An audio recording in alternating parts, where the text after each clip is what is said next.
So, like Andrea Ren said, my presentation's on how has the pandemic affected college students right now. And Andrea Ren's my project sponsor. I just want to take a second to thank her. I don't think I would make it through college without her, so thank you so much. Okay, so about the project. Basically, I created a platform, and I can go to it right now as well. Um, a Medium page, an online blog, to basically give college students a space that they felt safe to kind of tell their stories throughout the pandemic, based on a set amount of questions that I created, and there's 4 of them.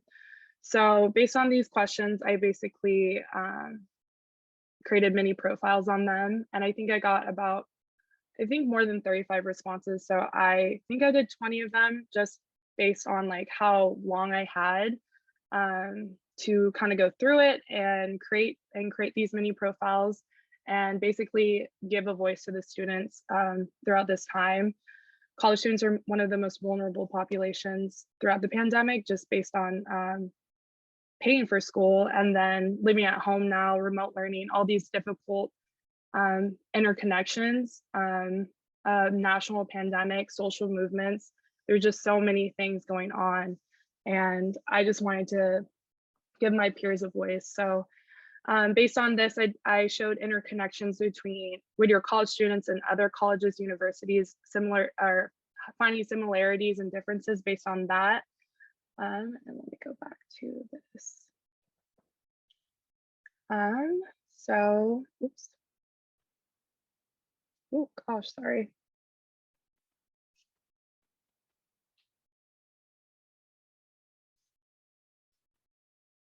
Okay.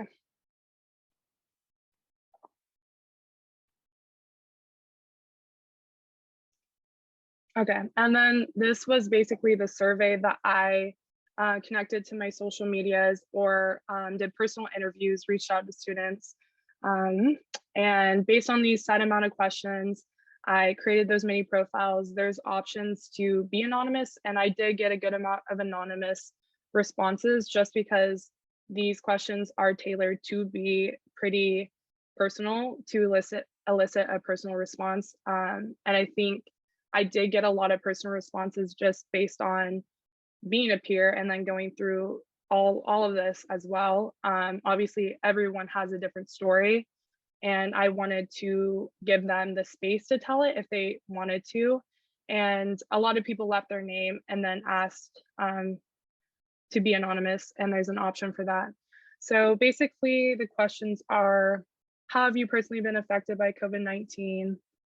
Oh, I can't see that one. How will this affect you once you join the workforce after college? Has the set of events affected potential plans you had throughout your college career? How has Whittier College supported you during this period of difficulty, if at all, throughout this time? And then the last question was added in a little bit late. The Dean of Students reached out to me about my project to help better student life. So what resources can the school provide to help current Whittier College students? And I basically got into that more in my analysis, not the profiles per se, because it was a little bit later to add that in. So that was added in from what I saw based on responses in my analysis at the end. So these are some examples of the mini profiles I did. I can also drop the link in my bio. There's a good amount, but I picked these 3 specifically just based on like how different they are demographically, social stratas, the similarities I found in their responses. So basically, Sydney, she's a dual athlete. She played volleyball, basketball. Jesse, he was the president of ASWC, which is the Associated Students of Whittier College, and worked for the Dean of Students. He's actually on campus right now. And then Emily Fenn, who's a junior, and she's in Whittier Scholars right now. So these are 3 completely different, individuals who may not have a lot of intersection at the school, even though it's small. But I saw a lot of responses being like mental decline because of online or Zoom university. as they call it, being online and then having plans be pushed back. So I saw a lot of intersections there. That was really interesting.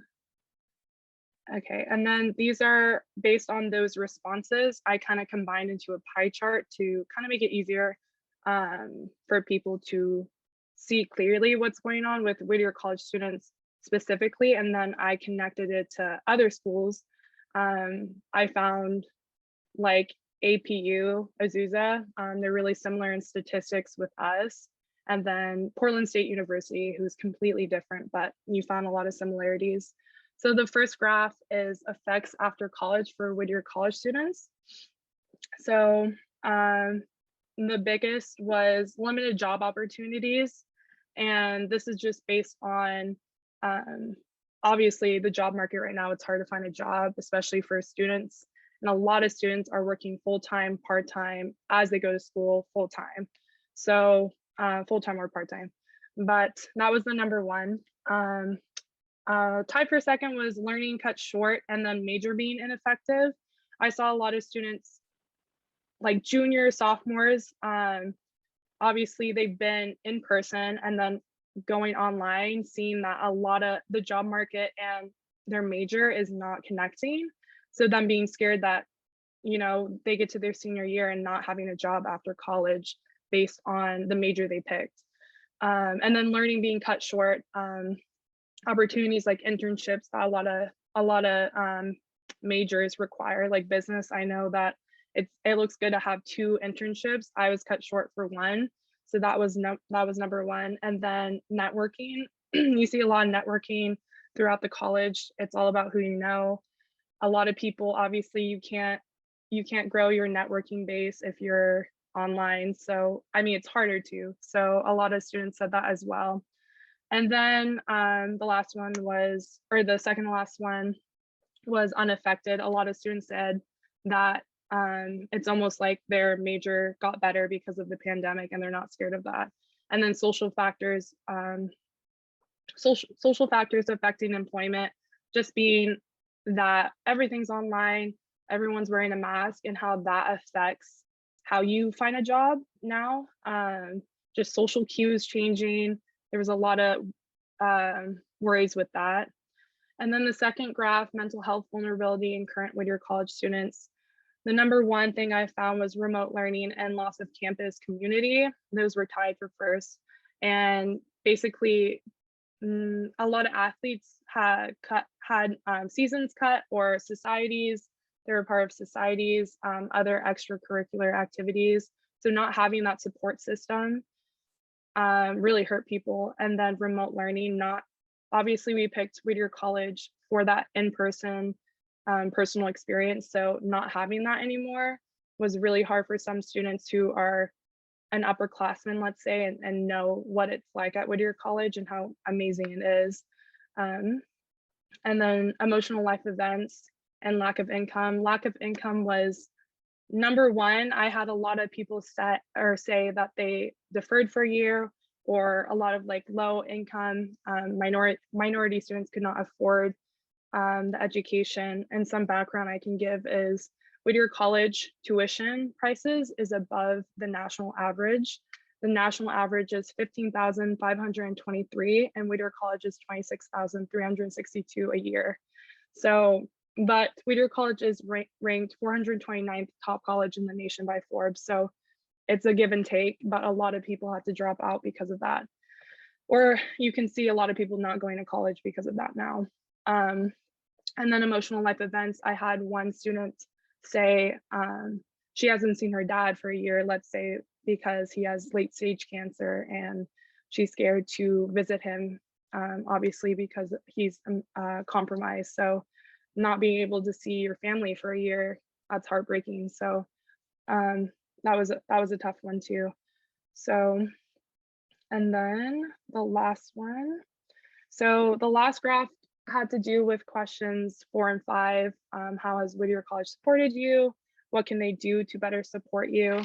The number one, which I was really happy about, was support through faculty. So a lot of people go to Whittier College because of the professors, amazing professors.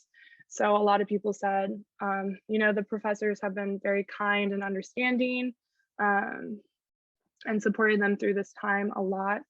And then the second was no support. I think that kind of gets into the next topic as well, financial.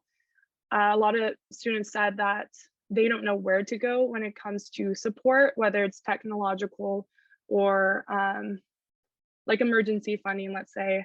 A lot of students don't know where to go to because there's not one place to go to. You see a lot of emails being sent to like your poet email, but that can get lost a lot of the time.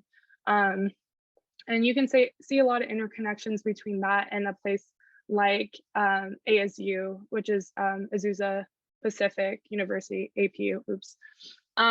So you see in their college, like I did some just investigating on their page and everything, they show like a clear place for emergency funding or what funding they are getting, funneled in through the school. We've obviously had the Mackenzie Scott grant or gift, or we had several CARES Act, and you see emails being sent, but there's not one place where I think that and technological help, like what we have is like the Wardman Library. Professors have told me about that, but there's no clear place where you can see that, like how to use it. Just things like that compared to other schools, I think would be a good step forward for students. That combined with emergency funding, having all of that in one place where students can find that. A lot of students don't know about emergency funding. I didn't until I got help. So having that, and then compared to Portland State University, where demographically it's primarily a white school, also a public school compared to Whittier College, they also had a place where they put like technological help, and that would definitely benefit students.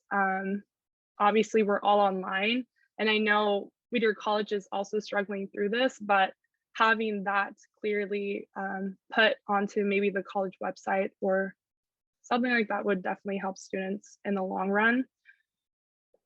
So that goes into what were my findings. That was some of the findings that I found.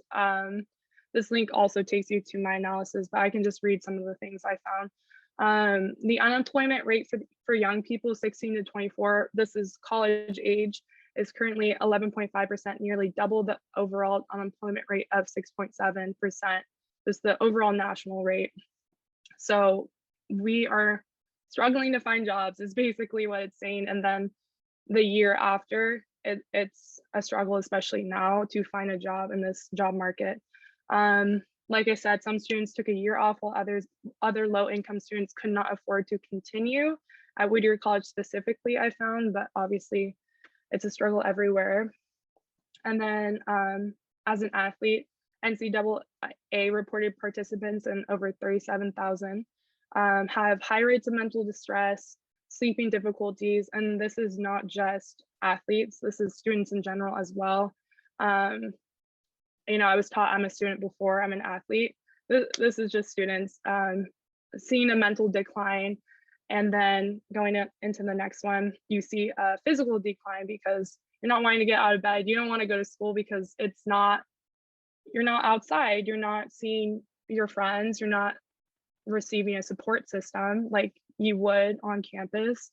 So increased vulnerability in physical and mental health in students everywhere. It kind of goes hand in hand. If you're not feeling very well, you don't want to go on a run. Some things you would do on a normal basis is getting pushed to the side.